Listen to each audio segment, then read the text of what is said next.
Hi everyone, Donald Trump has done a op-ed in the USA Today. Okay, that's wrong. Donald Trump dictated some words and somebody else wrote them down and made them make sense is what happened, and it was published in USA Today. Now we're going to go to The Guardian for this because I just can't be asked looking for the USA Today article, to be honest. And they say Trump attacks Democrats as radical socialists and scorns universal healthcare plan. Okay, so this is the article talking about his op-ed in USA Today. It says, in USA Today op-ed, Trump warns of Democratic midterms win and says party wants to model our economy after Venezuela. I'll get to that in a bit. Let me just read these 2 pages quickly just to show you, the sort of things that he said in this op-ed. Donald Trump put his name to an opinion article in USA Today published on Wednesday in a rallying cry to voters ahead of the midterm elections and warning that a big Democratic win would bring America closer to socialism and, quote, suffering, misery and decay. Strong words. The president opened with a warning to senior citizens and all Americans of the dangers of so-called universal healthcare system with guaranteed government health insurance for all. I'll come back to that at the end. He went on to say Democrats were in favour of, quote, open border socialism and raised the alarm about the country swinging to the left, particularly with the emergence of younger, progressive insurgents who have shaken up the liberal establishment this election cycle. I'm assuming there the word insurgents is a hyperlink that goes through to an article about Ocasio-Cortez, no doubt.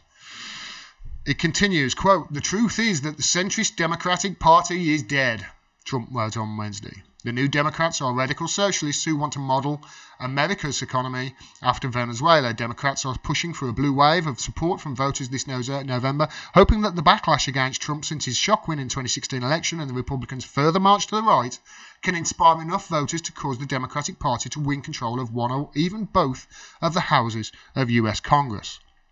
But Trump's article warned, quote, if Democrats win control of the Congress this November, we will come dangerously closer to socialism in America. Government-run healthcare is just the beginning. Democrats are also pushing for massive government control of education, private sector businesses, and other major sectors of the U.S. economy.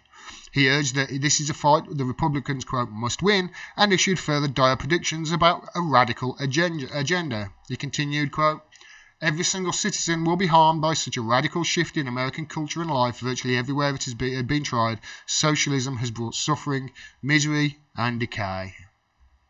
Right, okay. Let's just get into this. First of all, he's got to go down the Venezuela line, hasn't he? It's such a lazy argument, the Venezuela line is. And the thing is, people aren't aware, really, of what is happening in Venezuela. For anybody who isn't, let me explain it, because you're not getting the truth from the mainstream news in the UK or the US, that's for sure. Venezuela instituted a new constitution in 1999. It's a Bolivarian constitution, and it's a constitution that is a socialist constitution. It talks about taking back the means of production in your own country, and obviously Venezuela has the largest oil reserves on the planet. That's more than Kuwait, it's more than Saudi Arabia, it's more than Kazakhstan, it's more of any of these big oil producing countries. Venezuela has the most reserves. However, because of their Bolivarian outlook on life and their socialist outlook on life, the last thing that they want is for an imperial empire to come in and start raping the country of its wealth as it had done in the decades previous in South America and the Middle East and elsewhere in the world. I'm talking about America here, obviously with the UK's help. So they don't sell their oil on the petrodollar. They will not sell it in dollars, and as a result, the Americans are pretty pissed off about it. They will say, oh, we'll give you aid if you will do this, but they offer aid in the form of companies and non-profit organisations going in there, and obviously these non-profits are funded by people like NATO and special interests in America. Venezuela don't want it, so Venezuela have rejected that. Now, they've made mistakes because they've relied too heavily on oil, and they have certainly underestimated the pushback that they were going to get from corporatists, so to speak, in the country, which has caused major shortages of certain goods And that's not because, you know, they can't find them or produce them in their country. It's just because the companies in there in Venezuela producing those goods are under the thumb of the Americans, and the Americans are saying no.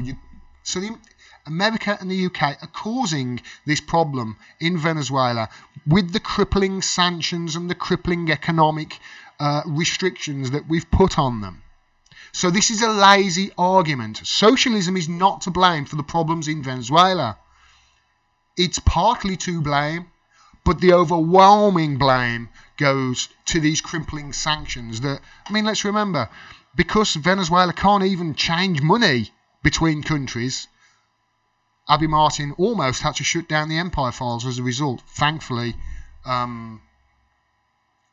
she crowdfunded and the people rightfully supported her because she's brilliant. But the reason it wasn't because Venezuela didn't have the money to pay for it. They literally couldn't change the money, exchange the money. They couldn't get it to her in America because of the crippling sanctions that the West are putting on them. So this is something that is a lazy argument and something that the media just repeat and repeat and repeat. Get the facts. I've done a video on Venezuela. It's on my channel, on their election process. Just look at how the West report on the election process as rigged when it's possibly the safest election and the most unriggable election in the world. I'll leave a link to that up here if I can remember when I publish this video. So he goes on in this opinion article to say that the president opened with a warning to senior citizens and all Americans of the dangers of so-called universal healthcare system with guaranteed government health insurance for all. Right, okay. The dangers. This is something, remember, a universal healthcare system is something that candidate Trump loved universal healthcare. He, on several occasions, praised Scotland's and I think New Zealand's and Australia's healthcare along with Canada's. It's much better than ours. And that paragraph there just shows how ridiculous this guy is. A warning to senior citizens that all Americans of the danger of a so-called universal healthcare system. Well, senior citizens in America already do get a so-called universal healthcare system. It's called Medicare for All. And it's the most supported, most highly rated social program in America. The senior citizens do get good health care through Medicare for All. And they're just talking about expanding that to the rest of the country to save money, to save the people money. They won't have to pay a fortune for insurance. It'll get deducted from their wages and it will cost them less. Well, 90% plus of people it will cost them less. Obviously the rich will bear the brunt, and that's the way it should be in a democratic society. So he's totally misleading there. And then he went on to say that Democrats were in favour of open border socialism. Again, it's another, right-wing tactic. This is to ramp up a bigoted view that immigrants are bad. America is a country of immigrants. They're not talking about open borders at all. But then it comes to the truth is that the centrist Democratic Party is dead. And to a point, he's onto something here.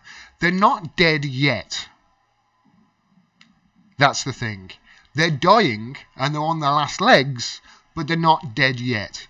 And the centrist Democratic Party is so corrupt, it's going to take a long, long time before they eventually die.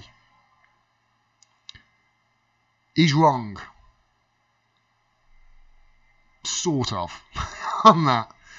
And then he goes on to say the New Democrats are radical socialists who want to model America's economy after Venezuela. Again, such a lazy argument. But then I want to come to the last bit here. He said, every single citizen will be harmed by such a radical shift in American culture and life.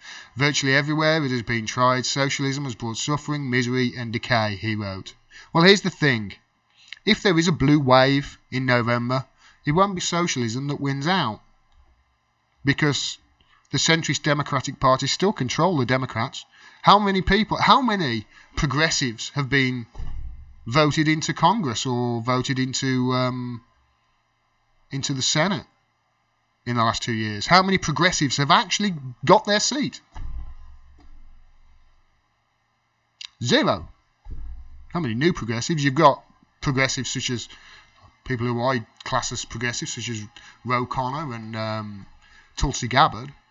But other than that, nobody else has won. Nobody really. One corporate Democrat has been primaried. Just one. It's Joe Crowley. When Ocasio-Cortez. That's not a blue wave. That's not a blue wave of progressives.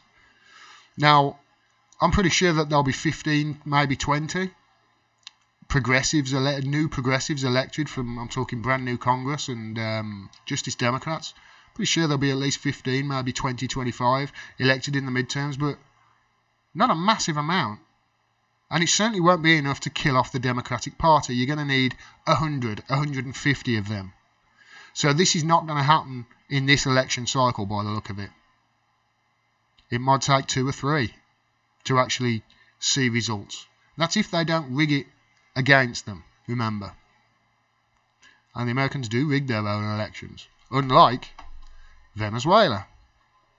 I just wanted to do a quick video on this just to say when Trump declares the centrist Democrats as dead, he's sort of right, but he's not. They're dying, and they're a dying breed. They've died out over here in the UK for sure. But that's because our Bernie Sanders won his leadership contest. Our Bernie Sanders wasn't cheated by the party enough to cause him not to win. He was cheated, but he still won.